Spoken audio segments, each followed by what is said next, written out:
stats are, fairly familiar to, people in the room, right? So I think retail is, 10% of India's GDP. So India is already, the fourth largest, retail market in the world. So again, e-com, penetration is rising and expected to grow 6x from about 50 billion GMV to about 350 billion GMV overall. So I think here's some, just, setting the overall, context again, right? So, I mean, how have things changed over the last, 30, 40 years? So I think it's, the images are, self-explanatory largely. So I think interestingly, if you see the last, piece here, right? So the brands which were popular then are, hardly found, today, right? So something is changing in the ecosystem. So I think new categories are developing. So new products are coming into play. So there are new pricing strategies and new packaging and everything is new, right? So the larger question today is going to be, so what does this mean for DTC brands, right? So what we're going to do is, have 24, DTC founders here, share their, pearls of wisdom. And we have tried to keep it standardized with, 3 general questions. So firstly, it's going to be about, what is the brand purpose, right? So the larger topic here is, scaling from 100 billion to $1 trillion in DTC. So the larger question is, how does the brand purpose, kind of stay relevant, as companies scale 10x? And secondly, it's also about the innovation DNA. So what are founders, occupied with today in terms of, say, product and, service delivery innovation? And lastly, it's also going to be a bit about, what type of strategic playbooks, they're going to deploy. And before we get started, I would request Naveen to kind of briefly introduce himself as well. Hi, good morning, everyone. I'm Naveen Joshua from GreenHonchos. Wow, this is a large stage. Thank God fitness levels are quite okay. And thank God I have a co-moderator as well. Absolutely fantastic lineup of D2C founders, I think, from different categories. I think that's what I found very interesting: fashion, lifestyle, home, food and beverage, consumer packaged goods, beauty and personal care, footwear. So, I mean, we have it all at the stage. And I think we talk about the $1 billion and $1 trillion, growth path. I think that's what we'll try and hear from the group here. I think we'll need a lot of assistance to moderate this through because, yeah, otherwise it's a 100-meter race from one end to the other. I think a few more would be joining, so we've left more seats. But yeah, I mean, I think we're just happy to be at this side of such an exciting cusp for the D2C businesses where traditional retail is getting seriously challenged with a lot of innovation, a lot of usage of tech, a lot of customer at the core, a lot of product at the core, a lot of storytelling. And I hope all of you can share some of those sneak peek hacks as to how you've done them with your brands. So yeah, that's my time as a moderator, but we'll try and facilitate at least half of them I know by name, fame, face, and the rest we'll just need some help. So Anand, should we just go by? Yes. I think Ashish always goes first because his name has a double A at the start. So probably from school to now, everywhere you're first on the roll call. So Ashish, my paperclip. Would you like to kind of share the story, where it is, where you're finding innovative, caveats, what's going on, how you seeing this entire opportunity of the India D2C story?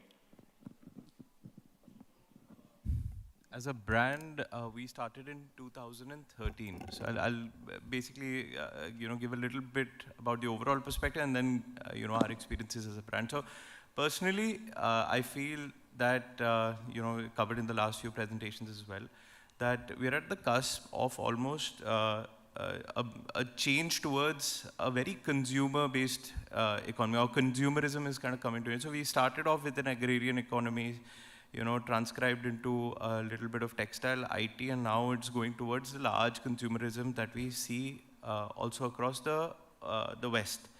Now, when we talk about the shift happening towards consumerism, I feel that this growth from, we can put on multiple sort of numbers to it, 1 trillion, 2 trillion, whatever it is around it. But this will be largely fueled towards brands kind of coming in. The smaller sort of unorganized sectors, players, etc. will kind of go out and will continue to go out. And brands will kind of have to take care of the overall growth and the demand that comes from the consumer standpoint. So overall, we as a company also see that that shift is happening, and that shift is going to be a decade, 2-decade long shift. As a company, what we're doing is so first of all, I run this brand called My Paperclip. We are one of India's largest premium notebook brand. Started in 2013, largely trying to cater to an aspirational sort of stationery, notebook, desk essential sort of category. When we started, we were on the upper segment of, so to say, the price point, right? We started about a 395 rupee bracket for a notebook. So fairly expensive. So we see that this market overall is a very large market. The stationery market is very large. The shift is happening towards people wanting to buy consumer, or the consumer shift is happening towards more aspirational goods, right? You just don't want to walk inside a meeting with a classmate notebook or some XYZ notebook at a certain sort of income stature if you're, in that. So we're targeting that category. We've been in business, so in July we'll complete about 10 years. So deep market, I think it's 2-3 things we are focusing on when we talk about creating a brand. One, a large market. Second is it's also to some level a habit-forming product and the use, right? If you use a notebook, you won't go back. It's very hard for you to go onto tech to kind of start taking your notes and all this, so on and so forth. The third thing that we are focusing on overall is to create products that actually give you a wow factor when you take a notebook in your hand. So if you have an experience of getting a paperclip notebook in your hand, you'll get that wow factor, and that'll help you kind of come back to the brand overall. And that's where our current entire focus has been. And given the reach that we get through this, the retention that we focus on trying to build a brand over the past 10 years, the focus also, the fourth level focus that we have is towards creating a large set of distribution. So we are a slightly different than other companies probably inside the room, because we started off as a retail brand. So we were not online at all up until about 3 or 4 years back, right? So we're now in about 400 stores, we're in 10 countries. We started off with our marketplace and the D2C space about 3 or 4 years back. Currently, we're experimenting with quick commerce. So I think to summarize, the overall market is moving towards a lot of consumerism.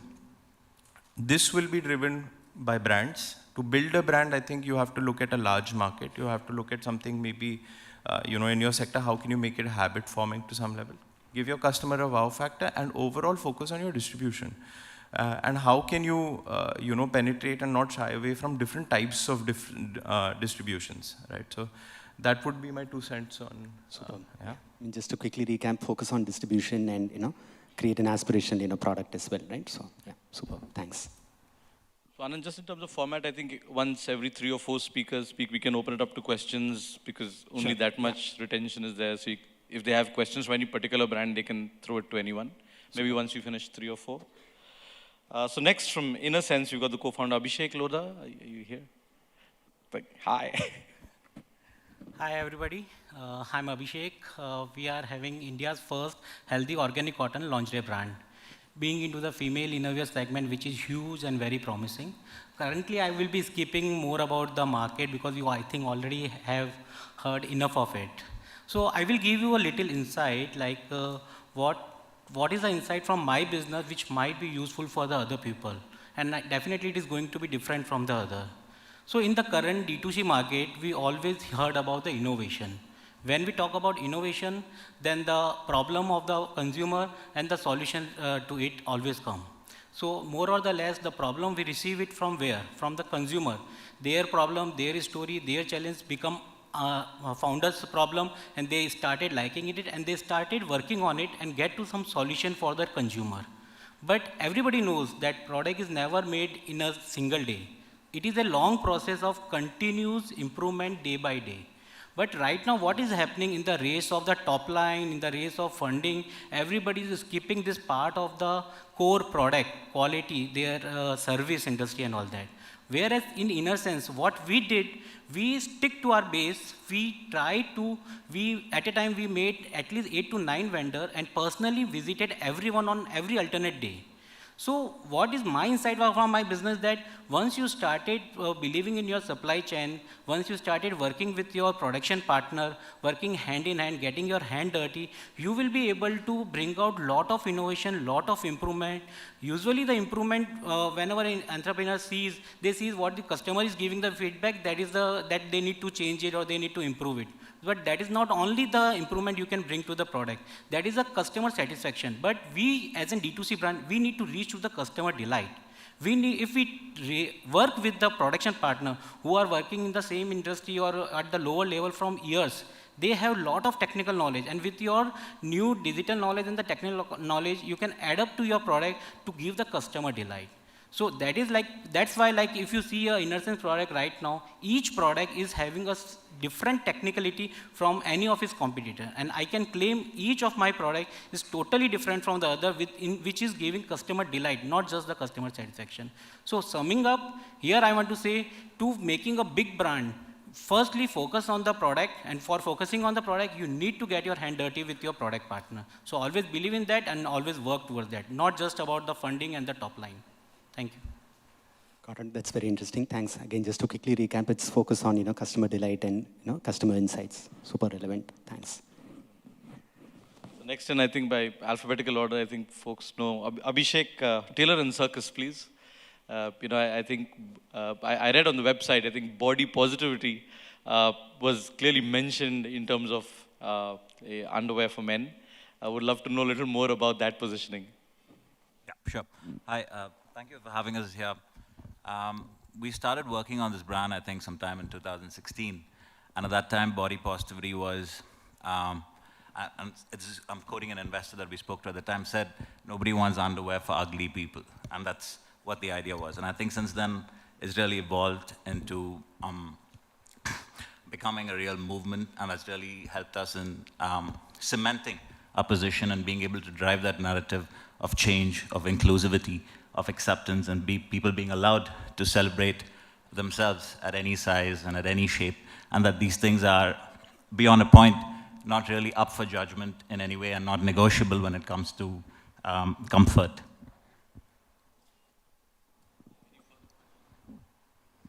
Yeah? Anand, any further questions from this business? Got it. So anything specific on the product innovation side that you intend to cover? I mean, we've always been trying to identify certain niche aspects in terms of trying to figure out how comfortable would somebody need the underwear to be if they had to spend long hours in a wheelchair, for example.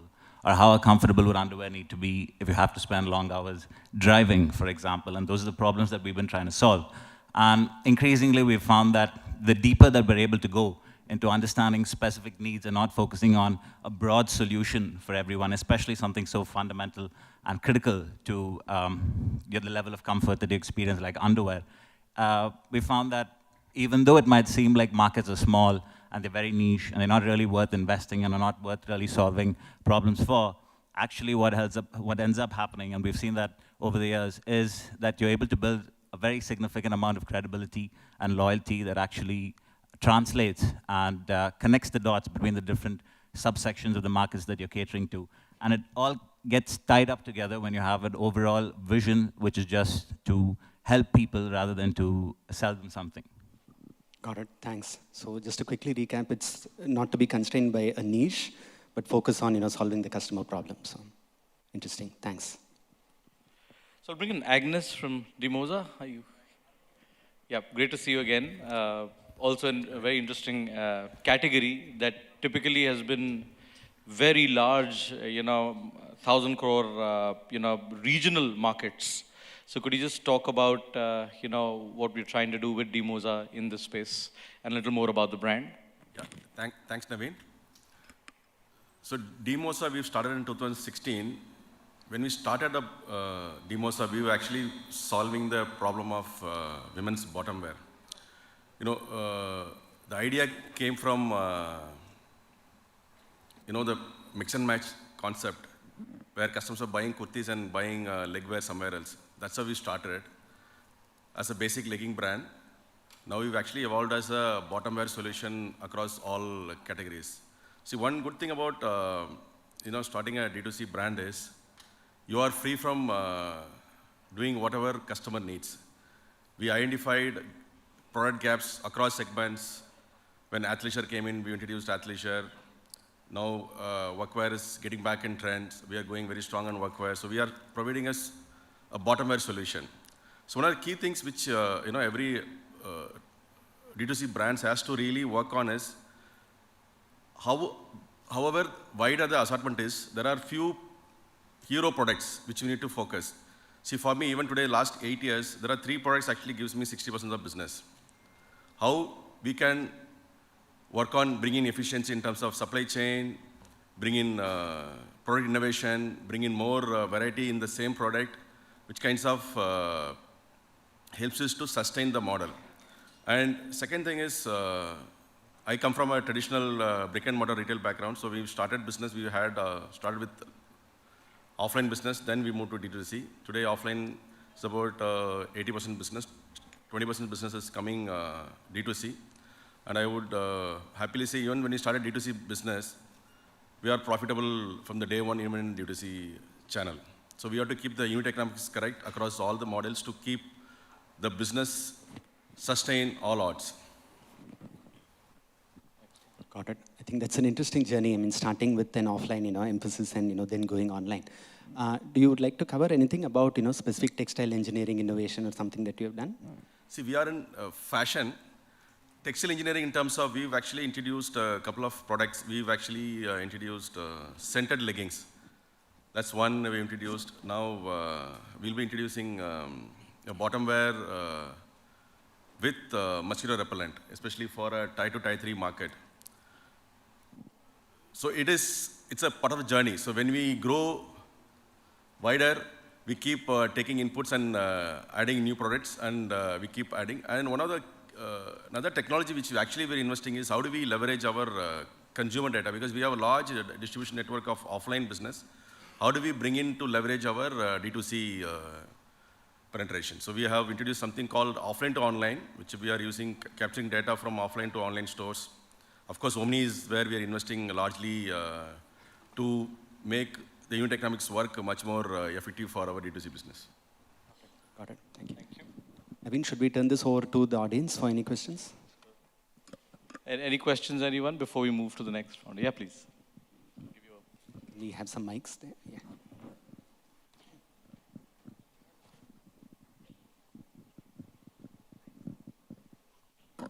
Thank you very much. I have one small question for Mr. Lodha. He just now talked about leveraging on the accumulated knowledge of the production partners. Okay. Now, Mr. Lodha, it may not be directly relevant to you, but I work in the food industry. Okay. So I have a small outfit. We have created a new food product.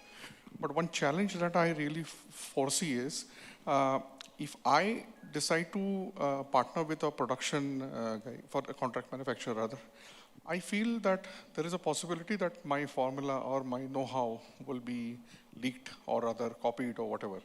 How do you protect on these kind of things? Hello. I think that is the fear you need to get over it.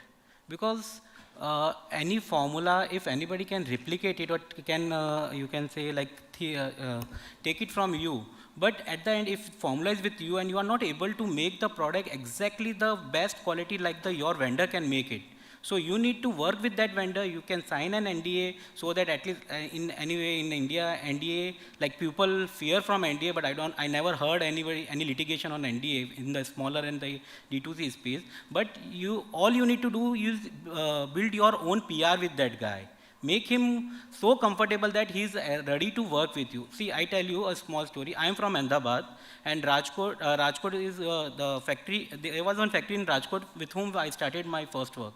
Out of 30 days, I traveled for almost 22 days to Rajkot, just to build my personal relationship with those guys. And after that 22 days, I was not visiting them even in 2 months, once in a 2 month also. So it's all about making your relationship. everybody has their own formula, everybody has their own technique.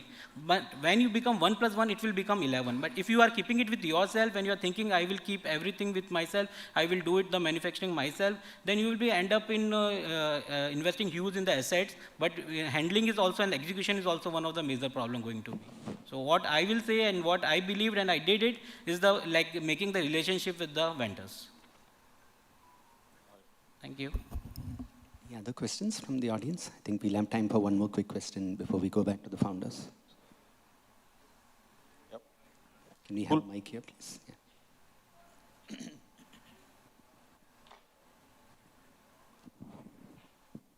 Hello, my name is Aura, and I see there are a lot of guys from the textile industry and background. So I would personally, as a consumer, I would like to say that new materials like nanotechnology based, which are can be waterproof and yet sustainable and also antibacterial. So in undergarments and even shoes, a lot of technology is now coming up, and a lot of researchers are actually working on that. So I wanted to ask, how much do you guys actually invest in R&D versus your marketing or distribution? How much actually goes into the product innovation for completely new type of material rather than the regular cotton or hemp or jute, something like that, Is the question to any specific brand? Or? Can I take up this? Yes, anybody. It's open. Because Inner Sense is a sustainable lingerie brand, so I would like to reply you. So at Inner Sense, what we believe, innovation is definitely there. But more than the fiber innovation, we need to innovate more into the product, more into the technicality. Since starting, all 100% we are working into the sustainable textile. We are doing organic cotton, we are doing organic cotton plus bamboo fiber, we are doing organic cotton plus modal, we are doing recycle. Recently we have just done a recycled polyester also, like the fiber made out of the plastic bottles. And soon, in coming another 6 months, we are going to do the recycled nylon also for the swimwear. So we do, I think every company who is into the sustainable textile, they will keep on investing in the innovation for the fiber stage, on the fiber stage. But at the same time, we also need to look at the our own sustainability in the market. So because we can't just keep on every day launch a new product, new fiber. We have to improvise. We need to take a few fiber into our kitty, then need to improvise on the product and let that product foothold the market. Then we can move on the other. Recently we launched India's first seamless garment made out of the bamboo fiber. So we keep on doing innovation, but there's not certain fixed percentage. It is more on the girls, it's more on I personally wanted every female of India should wear a sustainable textile. Obviously male also, but being from female industry, talking more on female side. So once we care about the earth, then the earth is going to care about us. That's all. Should we move to the next set of 4? Yeah, we got 40 minutes to go. I think I think Aditya from Assembly, Aparna, Shobhitam. We've got Arjun from Nagin as well, Sauce, and we got Dheeraj from Campus Sutra. Aditya, first, you with Assembly, please. I think I've known you for a long time. Lovely quality products. I've been rooting for you through the D2C. Brand, I think all of us consume D2C brands and root for each other. Your brand is definitely one of them. Thanks for saying that, Naveen, and thanks for having me here. So yeah, I'm building, so my name is Aditya. I'm building a brand in the D2C luggage space called Assembly. We started about 3.5 years back. I think I'll probably give a sense of how our journey's been, and then we can see maybe what takeaways from there that one can take. So I think when we started, the core thesis we had was that modern travelers, people who are traveling more frequently in this generation, have started looking at luggage as more a lifestyle product than a commodity product, because I think when you're traveling just maybe twice a year, you're okay with something which is very basic in its design form. But when you start traveling 6, 8, 10, 12 times a year, that's when you start giving more credence to design, both from a functional lens and an aesthetic lens. That you start thinking about, can it help me pack better, unpack better, pass through security, transit in a more smoother way? Does it look good when I'm traveling with friends? Can I print the luggage? Can it be a fresh color so that it stands out in the in the airport carousel. So I think those were some of the thoughts that we had when we started. And we felt that a lot of the legacy brands which have done really well for themselves may not necessarily be picking up on newer use cases that emerge at a very value for money cost price point. So I think that's where, that's what our starting point was.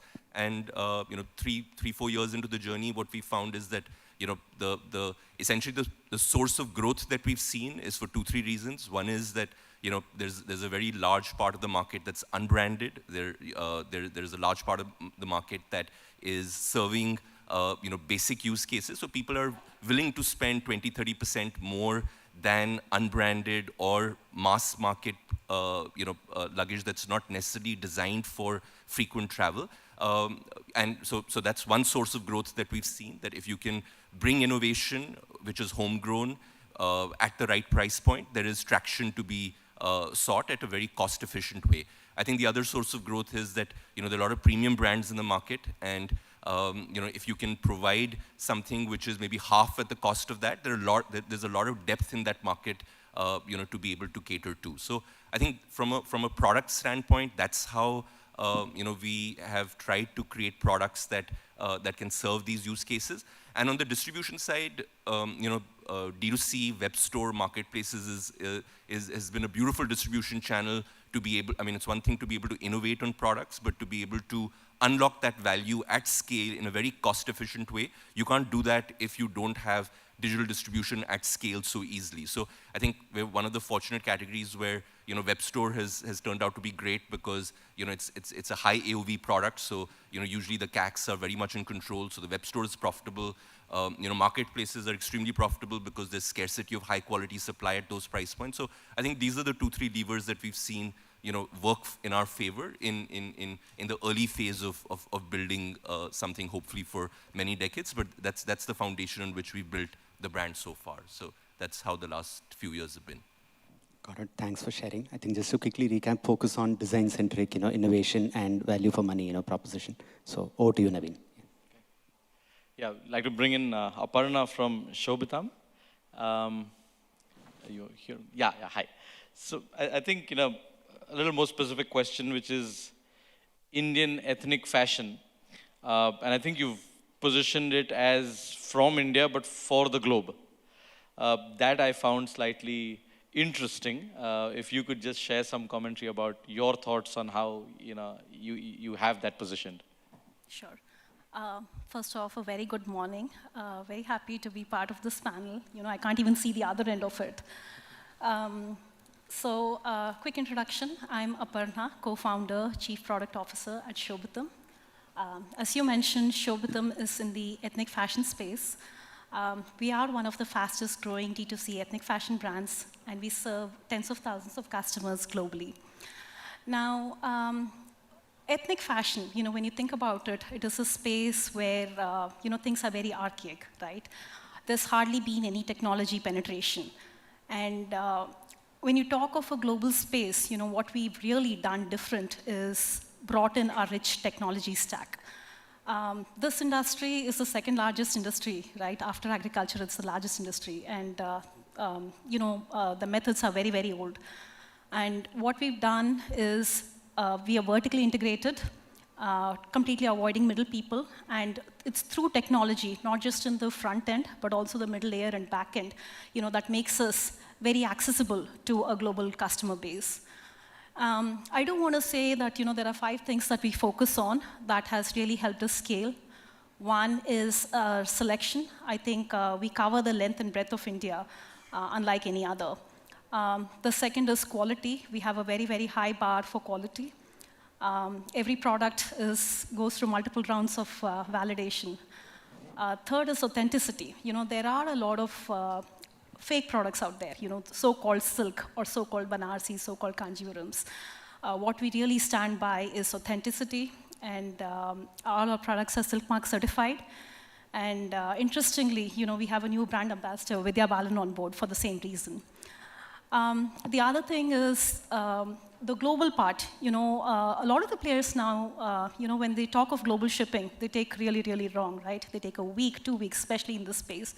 And what our customers really love about us is our very fast shipping. So we provide value-added services along with our products, value-added services such as blouse stitching, and ship them in as little as 2 to 5 days. And that really delights our customers.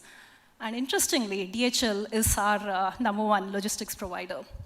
And last but not the least, we really, really obsess over our customers. I think, that's what drives repeat purchases. And, in the short time that we've been around, we've received more than 7,000 5-star reviews. So, that really speaks for us. And we also have a very high NPS of 91, which is best in class in this industry. So I think, that's what customers around the world really love about us. Thank you. Thanks for sharing. So just to quickly recap, focus on technology as the core and not just as an enabler, and focus on product quality as well. So interesting insights. Naveen? Yeah. Yep, thanks. So next in Arjun Rastogi, Nagin sauce. Yeah, truly, I think first, truly Indian hot sauce. Interesting, we've sampled your products, great product for everyone here. But please, your story, fairly innovative space. I've read through the story that typically it is an hot sauce, an American product with chilies from Mexico. What are we doing here in India to change that? Yeah, that's thanks for setting it up. So I'll tell you a little bit about what the inspiration was. So I had the opportunity to study abroad for a little bit. I was living the typical college student lifestyle. You spend most of your money on parties, and you basically eat eggs, bread, cheese, and noodles for about 4 years, roughly. At that point in time, pretty much the only differentiator for me was the different kinds of hot sauce that you could kind of get. So we grew up going to but we in college, but we'd go to the local lunch truck, and then you'd see this rooster sauce there, and you'd be like, hey buddy, can I get the rooster sauce? 15 years later, you find out it's international sensation sriracha, but at the time, it's just the local thing that you have. For us, what it really was is we didn't have the ecosystem of a Maharaj coming at home and making everything fresh. And in the Indian lifestyle, you kind of have someone giving you fresh chutneys and stuff like that every single day, right? So when you don't have that ecosystem, what do? Are you doomed to always having the worst food ever? That's sort of one of the starting points from where we came in. The other one was actually just going to grocery stores and finding out that a lot of what you see is really the same thing, different brand, different color packaging, different price point, different whatever, but it's the same flavor every single time. So what we wanted to do is, and not for nothing, just we don't want to just make something for the sake of being different or for the sake of doing something unique. That's sort of pointless. Anyone can do that. But the idea was to try and make something that you felt people were going to enjoy. So if I had to make a distinction, I'd say we wanted to try and make something that we thought people would love, not just what we thought people would buy, which is what a lot of, to be fair, that's sort of you reach this maturity point in a company or your business as a whole, and that's sort of, you got to do that, right? You have to make what people are going to buy. But for us at the start, it was how do you kind of do something a little different? And that was one of the key points right there, is just Tabasco is essentially, hope there's no Tabasco people here, also don't care, but Tabasco is just vinegar, pepper, water. That's pretty horrific. It's not necessarily the best product for Indian food. It's good for a garlic bread, maybe, if you grew up on that. But what I'm trying to say is it's limiting. And I find it hard to believe, and we all found it hard to believe, that India's got 3,000 native chilies, but the vast majority of chili sauces that you have at home is just red chili sauce and green chili sauce. There's a global understanding of what chipotle is, habanero, harissa, peri peri. But nobody knows what a Sankeshwari is. No one knows what a Kantari is. And we're just okay, cool, let's unleash the nerd a little bit, have a little fun with this, and try and make products that we thought people would truly enjoy. And that was sort of the beginning of how we got into it. Since then, we've learned a million things. I think everyone on the panel would agree that there's almost nothing you can figure out by yourself that compares to the ridiculous innovation and feedback that you get from customers sometimes. Like, these guys are geniuses. Like, some of the stuff that they figure out is unbelievable, even if it makes you feel like that can't possibly be a combination for real food. When you try it, it's actually surprisingly amazing. So every day is a bit of a learning that way. I think the big change for us was to try and for it to register that India no matter how interesting you make your marketing, or no matter like how out there your name of the company might be, I think what people truly want as an economy in general, given the option, is to try and then buy. India is very much a try and buy country, and only the most outstanding value proposition on a product that people absolutely understand every element of is immune to that, perhaps. You know, so for us, what's really been changing is the more we've gotten into stores, the more we've started partnering with restaurants, the more we've kind of like, you know, it's just the passage of time that's really, and the growth in all of these other ways, like sampling, that's really made the hugest difference. It sounds pretty straightforward. I mean, food business, of course, you try it, like maybe that's what leads to more people buying, but I dare say that's, you know, something that would be effective for everybody here. Like, if I could try on pants, I'm more likely to keep it, less returns. If I could try out a mattress, I'd be more likely not to return it as well. So yeah, that's sort of been our experience. Super, thanks for sharing. I think that's a very interesting personal problem statement that got, you know, converted into a large, you know, business today. And I think just to quickly recap, keeping your, you know, ears to the ground and trying to understand what the customer is saying essentially in terms of feedback. So, Naveen, yeah. Bring in Dheeraj from Campus Sutra. I think one of the earlier adopters of D2C, and probably an example a lot of us state for being able to scale in youth fast fashion. How you've done it, what are your key learnings? I think we all would love to hear from you, Dheeraj. You know, with the kind of introduction that he has given me. Yeah, we have been around. So we started our journey from a 400 square feet warehouse in a haunted building, right? We found this place in the CBD of Bangalore, which was vacant for 32 years. Nobody wanted to go there because story tha ki yaar wahan bhoot aata hai. From there, we have now built one of the biggest D2C setup in the country. We have about 150,000 square feet dispatch center. We dispatch about 40,000 orders per day. We employ more than 300 people, and we are present in about 22 countries, right? So it has been a journey, and if I have to kind of get a point or share our experience, I think the experience will be in terms of challenging the status quo. Fashion is a very, very old business, right? There is a certain way things are done. Even when we started, obviously, what used to get spoken about, or even now, when you think of fashion, you think of a celebrity, you think of Virat Kohli, you think of repeat customers, you think of, you know. But what we realized very early on, that to build a sustainable and a scalable business in fashion, it is not the front end which is going to be a differentiator. It's going to be the back end. So we took a very, very diametrically opposite view on this, that यदि इसको 500, 1000, 2000 crore का brand बनाना है, तो कोई celebrity या कोई front एक website will not do it, right? It has to be the back end. And we kind of created this entire process from scratch, rather than taking and tinkering what was already there in the fashion industry. We made about 72 changes in that supply chain of fashion. And what we got out of it was 3-4 things which have been like a key differentiator for us. So our mind to market is 21 days, right? For all of you who are from fashion, you know that usually the industry takes about 6 to 18 months to kind of, you know, turn around a good. We do it in 21 days. Our inventory turn is around 60 days. Usually it is 4 to 6 months for most of the brand. And our dead stock is less than 1%, which is like 15-20% for any other brand, right? So I think that's been our story in terms of challenging status quo. And what we have realized is to scale D2Cs, to scale businesses, you have to redefine something. You can't be doing something which everyone else is doing. You know, that will be incremental. You can create a 20, 25, 30, 50, I don't know, X number of crores brand. But if it has to be monumental, if it has to be something which is at scale, something fundamental needs to change. And once you do that, once you're able to create that engine, then Mark Zuckerberg kahan se utha, ROAS gir gaya, COVID aa gaya, offline band ho gaya, all of these things will stop mattering. then you'll be able to have an engine which is able to deliver value to your customer day in, day out. So I think 𝐻𝐵 is not a brand. 𝐻𝐵 is not about fashion.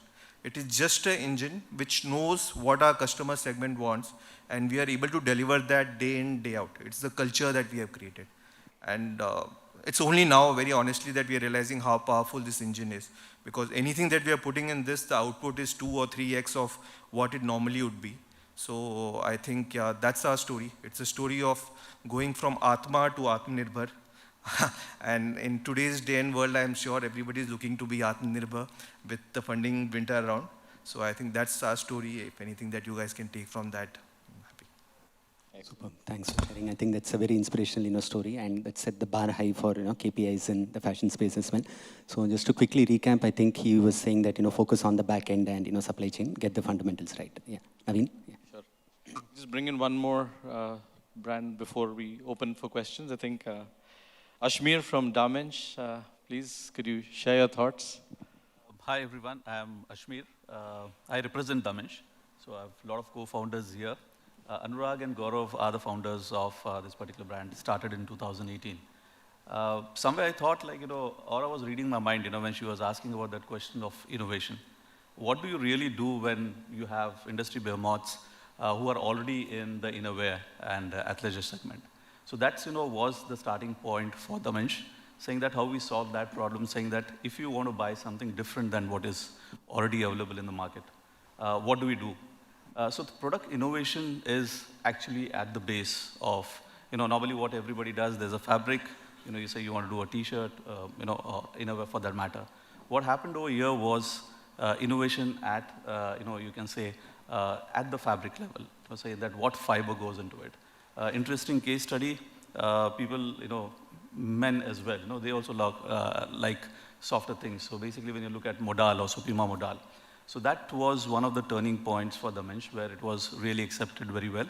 If you talk about the top 2 marketplaces, 50% repeat buys, and that's the word of mouth which really, kind of creates the buzz. Incidentally, it's not only the innerwear, 𝐷𝐻𝐻 also has outerwear, kind of moved into some kind of, t-shirts, you can say, sustainable products.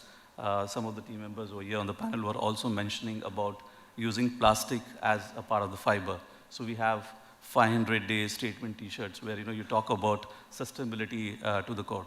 It's more about, product innovation. There's a blend of bamboo that is in the West, which, kind of thermo-regulates it and gets 2 degrees lesser than the normal temperature that anybody feels while wearing it. A lot of people have worked on deodor, especially for the innerwear. And that's what was being worked out from a fiber perspective. So these are the aspects which 𝐷𝐻𝐻, kind of looked at from a product innovation point of view. Obviously, it's very difficult. I know, all the men over here would understand. It's very difficult specifically to speak about a brand or make them change the habit of, what they were wearing. And the Gen Zs, the millennials, and, probably, the next nomenclature that comes in. How do you get these people try something new? Nobody wants to wear the daddy's product. I'll put it that way. And that's where we're talking about saying that offer something which is different. We have created a community called We the Men. And that's all about, kind of taking the marketing perspective over there to kind of emphasize what is on offer. What do you really feel about when you wear the product? I'm wearing it, so I can definitely, vouch. There is something about product sampling. I'm sure that people, when they sample it, they'll not leave the brand. So that's about 𝐷𝐻𝐻, and I hope you can take away, something out of it, as I mentioned. Thanks. Interesting. Thanks for sharing. Just to quickly recap, focus on, product innovation to cut through the clutter. So, yeah, super. I think we can open it up for questions for this cohort of discussions before the last 20 minutes. Yeah, Mohit, 𝐷𝐻𝐻.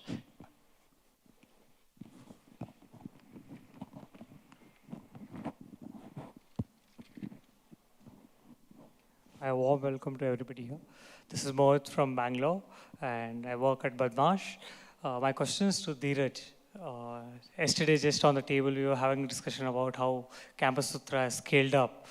And we didn't know your backstory of how you started. So when you say backend, today in my business, we focus on backend, like fix the backend leakages.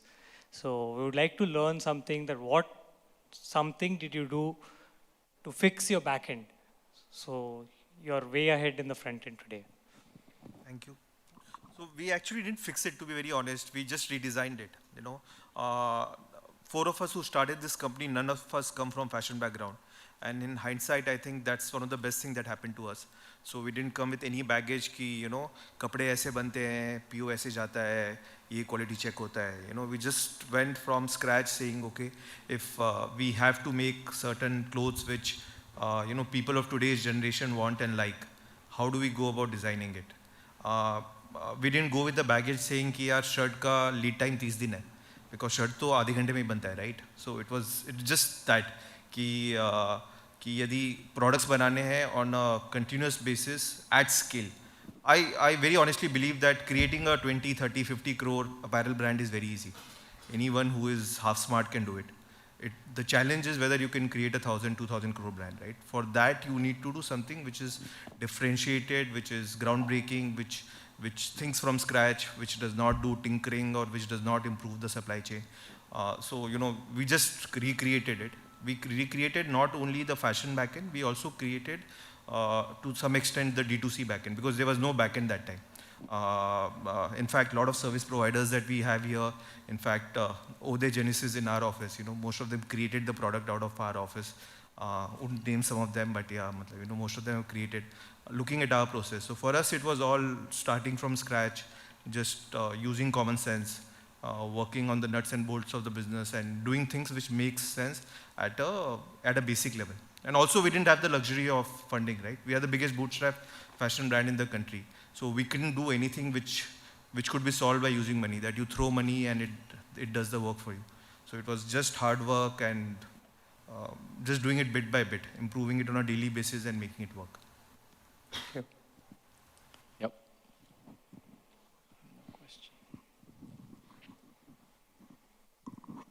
Hello, hi. My name is Aditya. I'm the owner of ready-to-cook brand called 𝐻𝐵𝐿𝐿𝐻. And I would like to know, how do you work on getting reviews from your customers? Because I find it difficult. And that bit, I would like to know, how do you get, like in food brands or in the apparel brands, how do you reach out to customer and get reviews? Thank you. Anyone can, please. Are you on Amazon, or is this like a, okay. We are on most of the platforms, actually. Gotcha. So there's a couple of tools that you could definitely do. Look, like over like 3-4 years ago, you could actually reach out to customers once upon a time on Amazon, talk to them and kind of like do stuff. Ever since they cut that out, it's been a lot harder, but there's a couple of tools that you can use that kind of send out like these automatic reminders.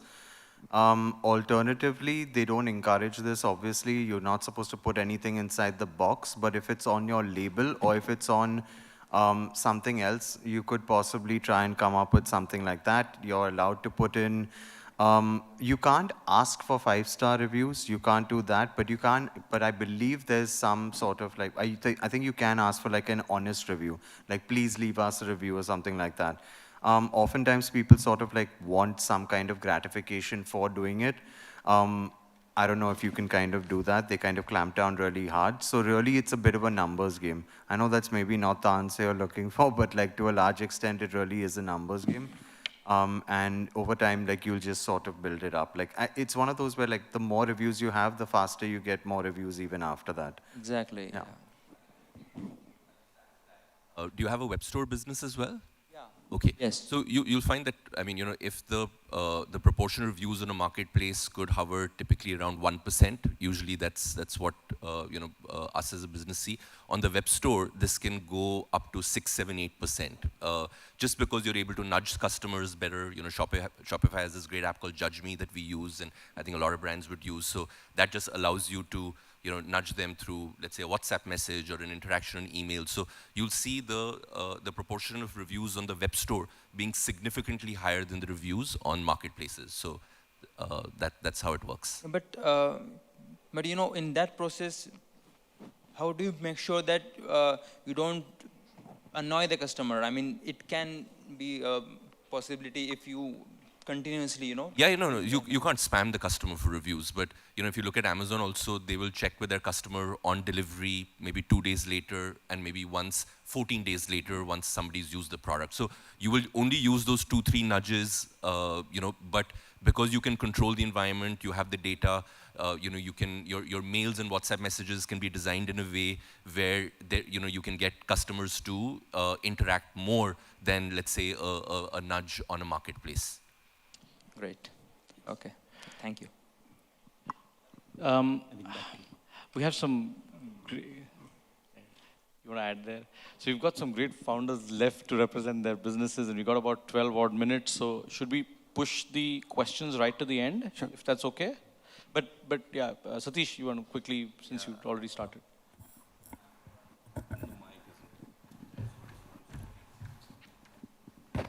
Hello. Yeah. I just want to add one thing. See, I think, for your D2C bit, if you have to take the review, I think one of the things what you can also do is to have a little more personalized touch when you're trying to communicate with the customers. Something which we have seen when we do something like, a note from the founder or the CEO, which sort of gives a better, a little more, far more connecting impact, which would definitely, we have seen, every time we have done that, we have seen better open rates, better click-through, and there's a funnel for everything, not just for shopping. When you're looking at, interacting with the customers in a digital medium. So higher the absolute number of people coming onto your landing page of review, the higher is going to be the absolute number. Just to add to that, there's been our observation, happy customers don't have the time to leave a good review. Irate customers could possibly bring your brand down. It's only, customers who are in a state of ecstasy would possibly do that. So it's a hard bait to crack. And I think automation, personalization of some sorts, some bit of hacking, on Amazon, some of the tools and the apps, what you can use. So yeah, but I think you need to be very consistent in doing that. It's a long drawn, patient process. Sure. Sure. Hi everyone, I'm Satish, the co-founder of 𝐁𝐿, which I believe is arguably India's first D2C brand in the watch category, a category which we found it quite interesting, quite challenging.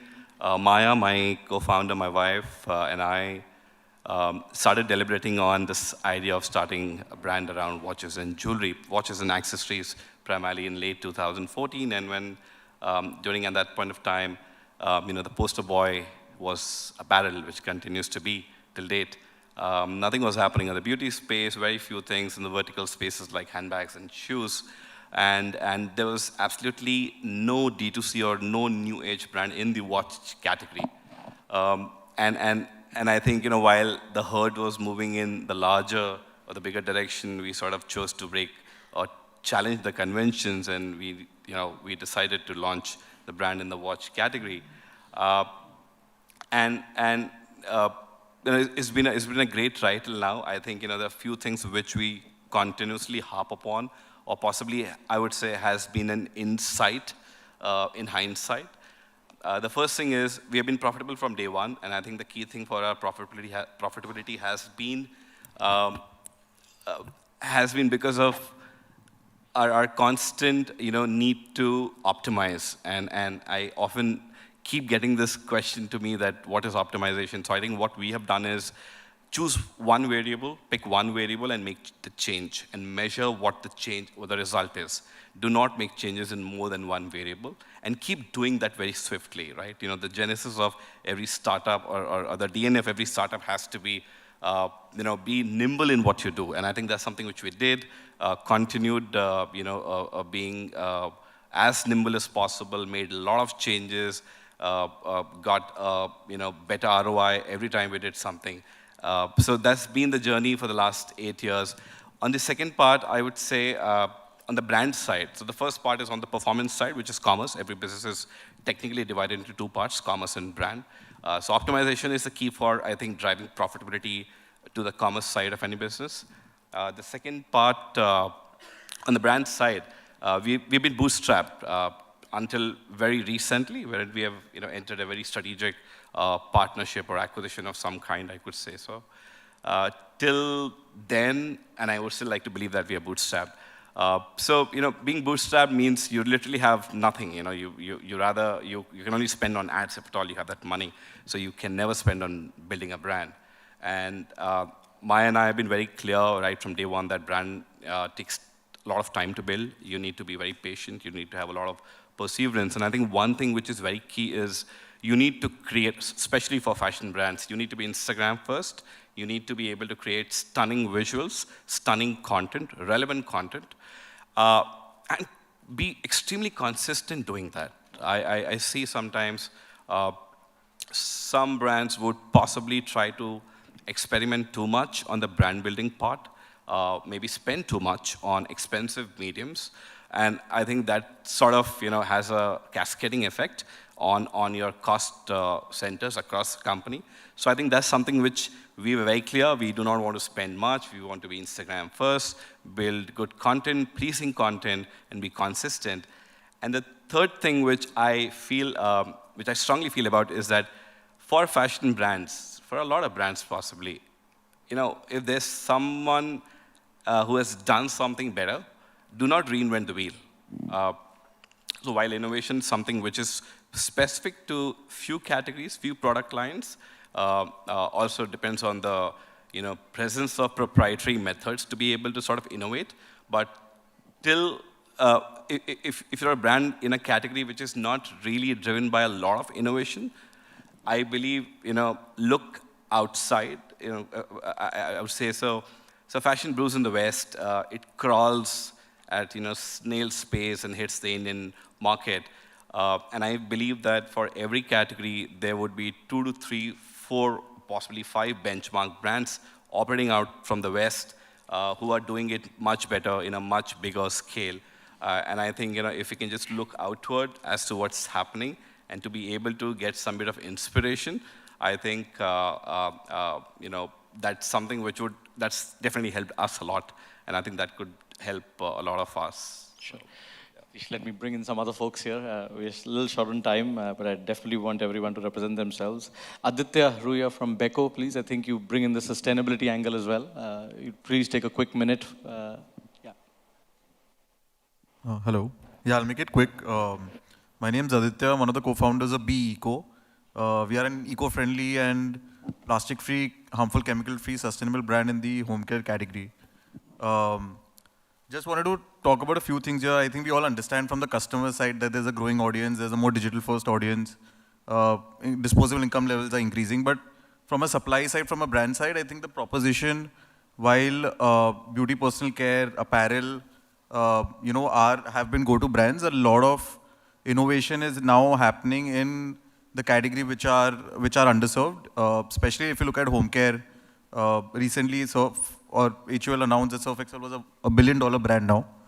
So what we are actually seeing is that there are trends where we look at pollution and plastic as a problem. The other side of the table is looking at it as an opportunity. So the idea for us was, if we were to create a large chunk to the economy, that would have happened from very strong innovation from categories that have been serving the length and breadth of India. So a large addressable market, primarily.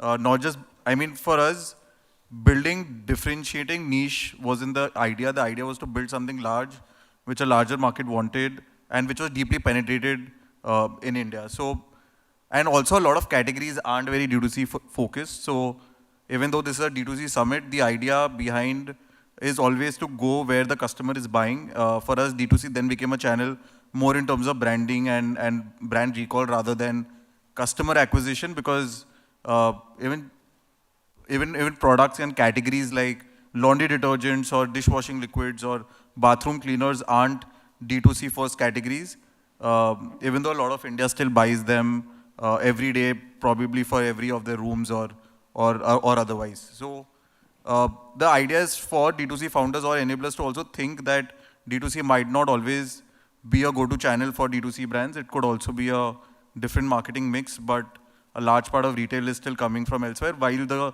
growth on the digital first categories is much higher. So I would just leave it to the other founders who are left to speak as well. But thank you for having me. Thank you so much. You'd like to bring in Gaurav from Flow Mattress, please, from your perspective on the same. I'm Gaurav. I'm the founder of Flow Mattress. We launched in September of 2018, and one of the things that we asked ourselves when we were launching this brand was, how can we make consumers almost feel slightly foolish for not giving us a chance, right? So we spent a fair bit of time interacting with target consumers, getting to know their pain points, and we realized that there was basically 4 things that were missing in the segment that we were playing in, right? And one was consumers wanted to save time. The process of mattress buying was quite painful before D2C came onto the scene, and so instead of having to go to 3 different shops, compare multiple different options, get thoroughly confused in the process, people could now transact with a few simple clicks on our website.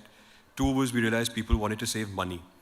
Where at the end of the day, we're all Indian, we all want value. And because of our direct-to-consumer distribution, we realized we could cut out all the middlemen that otherwise would inflate product costs, right? 3 was we're operating in a category where average order values are quite high.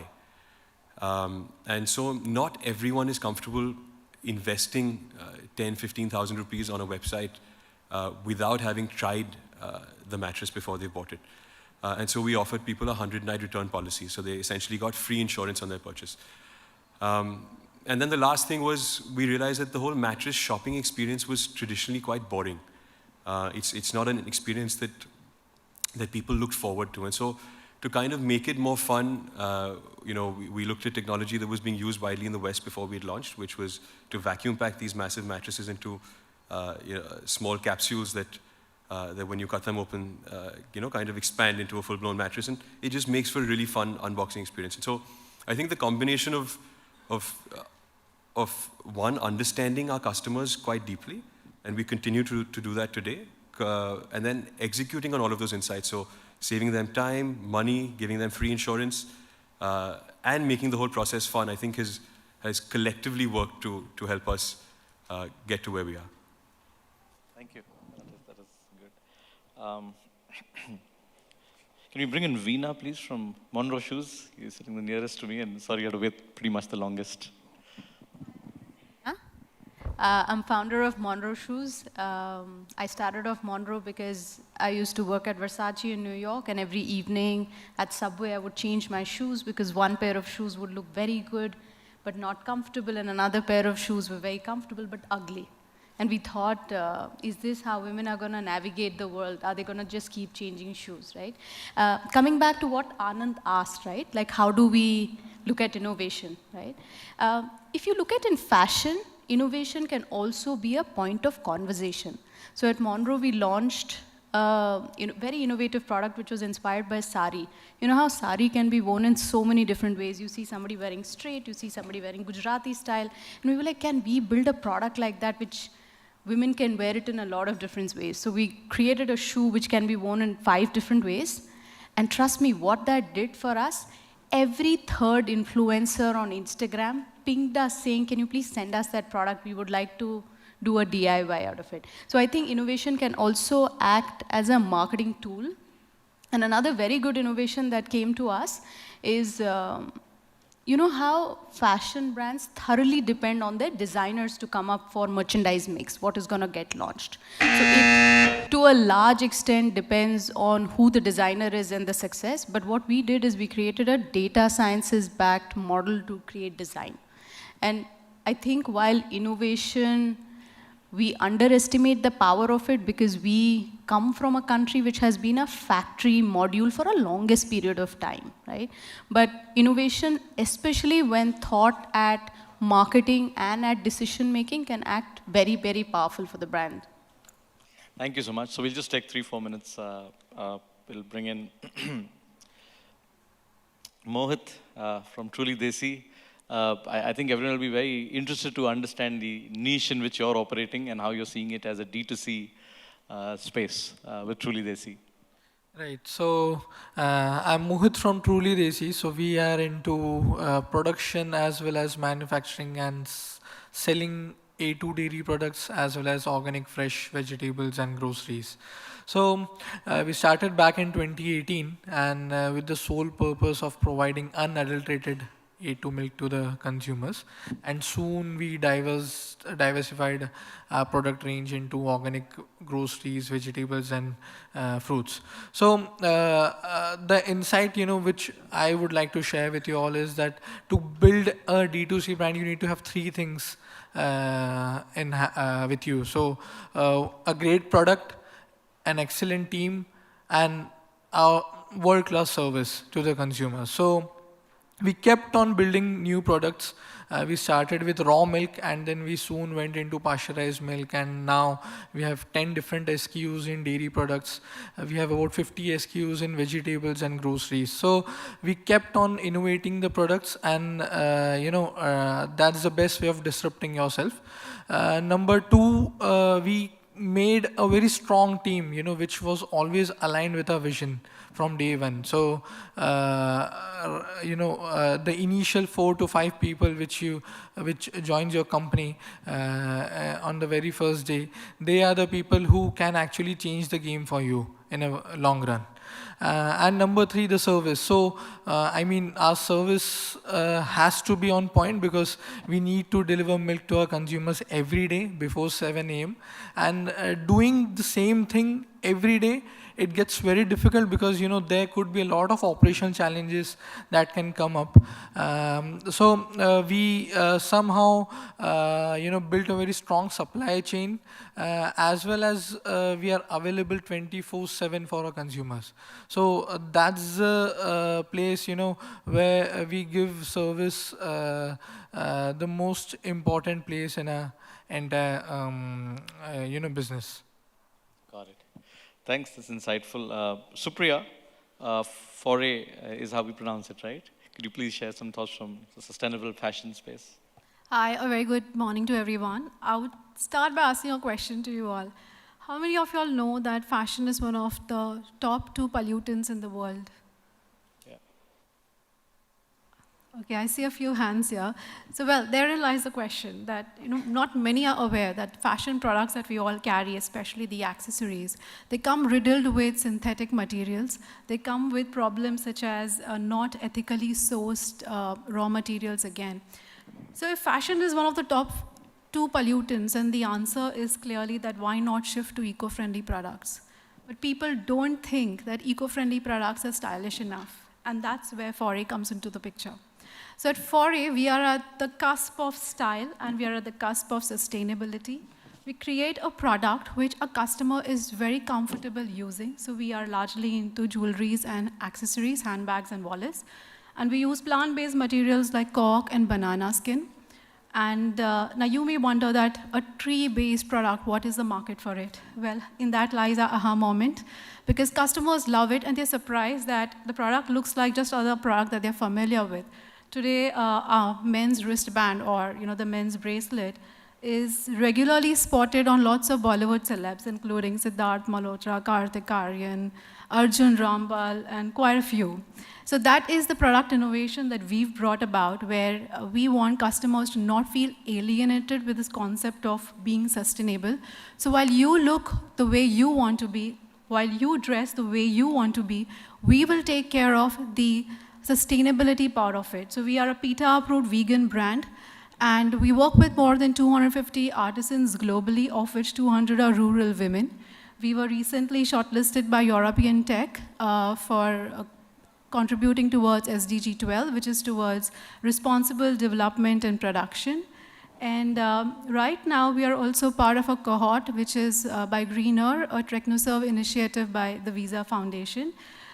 So that's where we have tried to bring in the technology of materials and product innovation to create a very truly innovative product. Thank you. Thanks for that, please. Our last 2 speakers for the day. Pranav from True Native, and we've got Gulshanji from Falhari. Maybe Falhari can go first. Yeah? Hello, everyone. So, I'm Gulshan from Falhari. So we started back in 2015. So idea जो मुझे आया, ये नाम से आया था फलहारी. So फलहारी 2 शब्दों से बना है, फल और हरी से. तो ये फिलॉसफी है गीता की, फल की चिंता जो हरी पे छोड़ देता है वो लाइफ में एकदम फिट हो जाता है. सो इस फिटनेस सिंबल को लोगों तक पहुंचाने के लिए क्या कनेक्ट किया जाए, तो मुझे लगा नेचर, मतलब नेचर के साथ कनेक्ट करने के लिए फ्रूट्स हैं, रॉ ईटिंग है जो टोटली मिस्ड हैं, तो किसी तरह उसकी सर्विस शुरू की जाए. सो मैं अभी क्विकली थोड़ा सा समराइज़ करता हूँ कि मेरे क्या इंसाइट हैं टू स्केल ये business. So Falahari is primarily a fresh fruit product brand. So we delivers customized fruit salads, yogurt, juices, lassi, salads targeting to health goals, and more than 130 plus products freshly prepared to customers. Swiggy, Zomato, हमारी website, application, subscription basis पे, सो ये हम deliver करते हैं. So starting में जब हम लोगों ने सर्विस शुरू करी तो एक फ्रूट बॉक्स की सर्विस शुरू करी, 5 काइंड ऑफ फ्रूट्स, हर दिन नया combination. So we struggled with that subscription model. So पहला टेक अवे ये था कि मतलब because of the fear of perishability, सारे फ्रूट्स की इन्वेंट्री नहीं रख सकते, कस्टमर्स के हाथ में नहीं छोड़ सकते कि हर दिन वो खुद कस्टमाइज़ कर ले. So we started with a safe model की सब्सक्रिप्शन देते हैं, ठीक है, कैश हैंड में रखते हैं और 2-2, 3-3 दिन की इन्वेंट्री खुद के हिसाब से मैनेज करते हैं. So we struggle with that. 2-3 महीने के अंदर कस्टमर बोर हो रहा है, सब्सक्रिप्शन गिव अप कर रहा है. We started first with customization. Customer को खुद को अपॉर्चुनिटी दी कि खुद क्रिएट करो फ्रूट बॉक्स. सो वहाँ हम लोगों के ऊपर आफत आ गई कि अगर कस्टमाइजेशन दे दी तो 25 वैरायटी ऑफ फ्रूट्स रखने हैं, सब कुछ डायनेमिक हो जाएगा. सो उसको टैकल करने के लिए पॉइंट नंबर 2, हमने प्राइसिंग के ऊपर और प्रोडक्ट इनोवेशन के ऊपर काम किया बहुत ज़्यादा. सो अब इतने सारे फ्रूट्स की इन्वेंट्री है, सो उसे कैसे मैनेज किया जाए. तो फ्रूट की राइपनिंग स्टेज के हिसाब से प्रोडक्ट्स हम लोगों ने क्रिएट करें. फैमिलियर प्रोडक्ट्स हैं सारे, फ्रेश फ्रूट, मतलब जो कोल्ड प्रेस जूसेस है, स्मूदी बोल्स हैं, कि फ्रूट जैसे जैसे राइप होता जाए उसका बेस्ट प्रोडक्ट हम लोगों के पास हो और जो कस्टमर्स को भी पसंद आए. सो ड्यूरिंग दैट जर्नी ये समझ में आया कि fruit is a share matter of choice. Generally क्या होता है रेस्टोरेंट इंडस्ट्री या फूड इंडस्ट्री में होता है क्रिस्प मेन्यू होना चाहिए, छोटा मेन्यू कि एट स्केल, जैसे मैकडी का मेन्यू है जो फेमस मार्केट में थीसिस है. लेकिन हमारे वाले केस में वर्क करा, जितना डाइवर्सिफाई हमारा मेन्यू हुआ उतना ज़्यादा कस्टमर बाइंग और कस्टमर इंट्रैक्शन बढ़ते गए. सो जैसे जैसे हमने प्रोडक्ट पे इनोवेट किया, नई नई कैटेगरीज बिल्ड की विद लेसर अदर इन्वेंट्रीज, मतलब एक्सेप्ट फ्रूट्स. जैसे दही के साथ में एक्सपेरिमेंट करा, योगर्ट, लस्सी बन गई, स्मूदी बोल्स और ये सब तरह की चीज़ें, नट्स, सीड्स, ड्राई फ्रूट्स के मिक्सचर्स के साथ में salads targeting to health goals. उसके लिए इमेजेस से हम लोगों को 2019 में Coca Cola golden spoon award भी मिला for most admire food and grocery innovation of the year. So वहाँ वापस से एक गाड़ी अटक गई कि और स्केल नहीं हो रहा. तो प्राइसिंग, मैं यहाँ थोड़ा सा प्राइसिंग पे थोड़ा एम्फेसिस इसलिए दूंगा कि जनरली फूड इंडस्ट्री में प्राइसिंग होती है कि आपकी एफिशिएंसी क्या है किसी भी प्रोडक्ट को बनाने के लिए, और सब तरीके के प्रोडक्ट्स के लिए आप उसको कॉपी पेस्ट कर दो. लेकिन हमारे केस के अंदर because of the perishability of the produce, हमने अलग अलग फ्रूट के अलग अलग फार्मूलाज क्रिएट करे कि जिसकी ज़्यादा पेरिशेबिलिटी है वो जल्दी निकलना चाहिए, ज़्यादा वॉल्यूम निकलना चाहिए. सो बनाना का फार्मूला अलग है, मतलब टू कि मूव जल्दी फास्टर, तो उसकी स्मूदी और उसके शेक्स, वो उसकी प्राइसिंग बहुत एग्रेसिव है. रेदर वाटरमेलन जिसकी शेल्फ लाइफ 4-5 दिन है, पोमेग्रेनेट. सो प्राइसिंग बहुत मॉड्यूलेशन करके और इन्वेंट्री को किस तरह मैनेज करना है, बहुत day to day dynamic procedure of pricing कि किस लेवल का हम लोगों का प्रोक्योरमेंट हो रहा है, किस तरह की डिमांड है कंज्यूमर की ऑन अ डेली बेसिस, उस तरह से हम लोग प्राइस कर रहे हैं. Time check please if that's okay. या speaker lounge. So this is all about Falhari. Thank you so much. Last but not the least, we'll have to bring in Pranav from True Native. Yeah. Good morning, everybody. I'm Pranav Malhotra, the founder of True Native. Won't take too much of your time, just 2 minutes of my take on the D2C channel. Having built one of the largest companies in the B2B protein segment, I have been a part of this domain for about 7 years.